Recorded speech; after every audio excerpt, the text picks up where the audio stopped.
Ayan na nga guys, ito na nga yung part 2 ng vlog ko. Sabi ko, short vlog lang.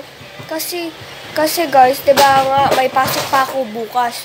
Pero, dahil maaga pa, tsaka tapos na rin naman ako kumain, mag-vlog pa ako. Hindi ko alam kung ano hanggang part 2 eh.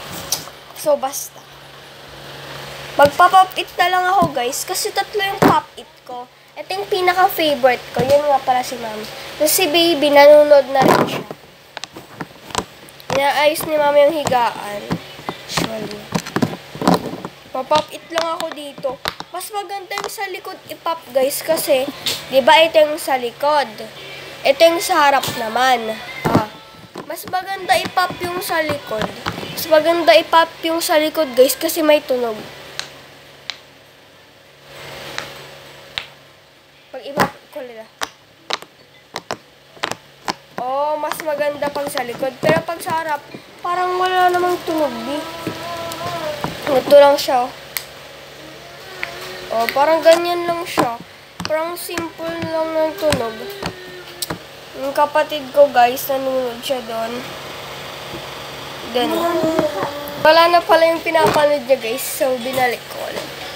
Tatlo yung ano ko eh, pop it ko. Kaso nga lang guys, ang nangyari doon sa isa, yung duck na pop it ko is nasira. Kasi nasira ng pinsan kong si Andrea.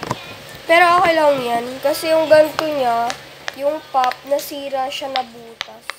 Nabutas ng pinsan ko, pero okay naman na yan. And gusto ko mag-pack an order.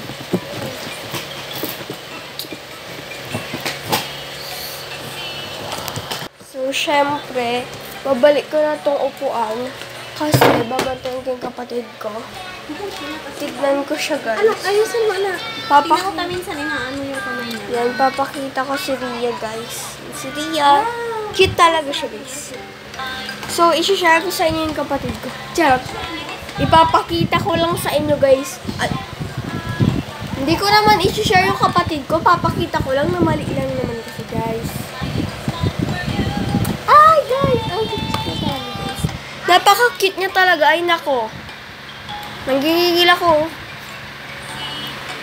Nag-chat lang si Daddy, guys, kasi nasa work siya and nagpapadala ako ng donut.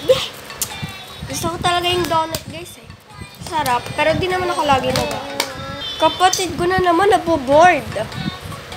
Tingnan natin. Ito yung playpen ng kapatid ko. OMG, guys. Ang laki niya, babe. O, nandiyan yung gaan namin. Ay, ang laki, guys. Napakalaki talaga nito, babe. Playpen niya. Nung Sunday lang dumating, mga guys. And ipapakita ko sa inyo yan mamaya. Pag naayos na ni Mami, kasi inaayos niya pa. Ito yung mga una namin. Ang dami naming unan. Ay, naku. Ito na naman siya. Ang cute-cute niya naman siya. Cute-cute niya naman siya. Ay, ang gulo ng book. Bagong gising pa to, guys. Haba ng tulog. Bagong gising lang. At saka, guys, at saka guys, ang maganda dun sa playpen niya, is para siyang bahay-bahayan. Kasi tignan nyo, yung ano na yun, nakikita nyo to guys. Eto guys, para siyang pintuan, parang bahay-bahayan siya guys. So, syempre, papasok ka, tas pwede siyang tumayo dyan. Dyan siya, magpa-practice tumayo, ganon. So, yun na guys. At ginagamit na ni Mami yung bagong order niya na vacuum cleaner. Yun guys, oh. Vacuum cleaner. Sa taas. Diba? Yeah, guys. Na itsura. Ganyan siya, guys. Eh. Pangkuha ng alikabok yan, ah. Pangkuha ng alikabok kasi medyo maalikabok yun sa ano namin. So, nililinis na mabuti ni Mami.